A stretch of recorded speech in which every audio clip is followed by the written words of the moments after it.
What's going on, ladies and gentlemen? This is Rich of Review Tech USA, and yes, it's finally here. Crytek has released two huge patches for Crysis 2. One is a DirectX 11 patch, and they even went further than that. They released a high-resolution texture pack, which even if you don't have a DirectX 11 capable card, you could still download it and use it with DirectX 9. So how substantial is the difference with the DirectX 11 upgrade and the high-resolution texture pack? I think it's pretty substantial. The first thing you'll notice, hopefully with this footage, this is taken directly from Fraps, is everything just looks clearer. That whole pseudo anti-aliasing they used because the consoles couldn't really do anti-aliasing made the game look really blurry, especially on the PC, and that seems to be completely gone. Everything has this like photorealistic look. Like if you look at road textures and signs now with the high resolution texture pack, they actually have definition. Like when you zoomed in on any kind of signs when it was DirectX 9, everything looked blurry. The road had no definition, signs had no definition, even your weapons. Like if you look at the weapon now, you could see more detail on it, and it looks more realistic. It really does have a photorealistic look to it. The other thing you'll notice is that everything has, you know, depth and realism to it. For example, you go up to a brick wall, all of the bricks have separation to them. They look like real bricks due to the tessellation. They don't just look like they're painted onto the wall like they would with DirectX 9. And, you know, this is what I expected from Crysis 2. This is what I wanted to see.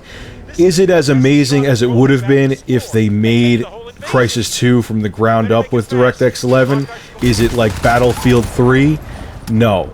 But it doesn't feel like a straight console port anymore. It feels like this was made for PC. Just to let you know how much more detail the high-resolution texture pack adds, if you can't see it in the video, I'm hoping that you can.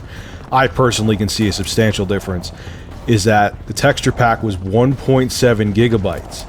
And you're required to have, whether it be a DirectX 9, 10, or 11 card, no matter what card it is, you're required to have at least 768 megabytes of video RAM on your video card, because the textures take up a lot of space, and that alone shows how much of a difference you're going to see, because the consoles have, you know, 256 megabytes of DDR3 for video RAM.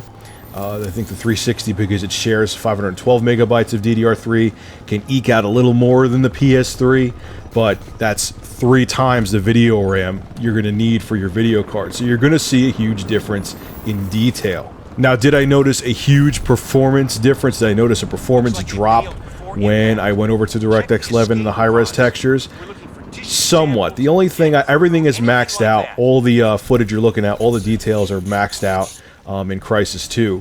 The only thing I had to take off was video sync, because I was noticing a huge fluctuation in the frame rate. But once I turn video sync off, the game runs fine. It runs butter smooth, even with everything maxed out. Granted, on the monitor I play this game on, it's only 720p, so I'd be interested to take it over to my 1080p HD TV and see now with DirectX 11 and the high-res textures how it runs at that high resolution. But it runs really smooth, and like I said, I'm noticing a huge difference with the visuals even at 720p. So if you own Crysis 2 and you have a mid to upper range DirectX 11 card, either by ATI or NVIDIA, these upgrades are free. The link will be below in the description, and download the Crysis 2 DirectX 11 and high-res texture packs now. Trust me, it'll be worth your time.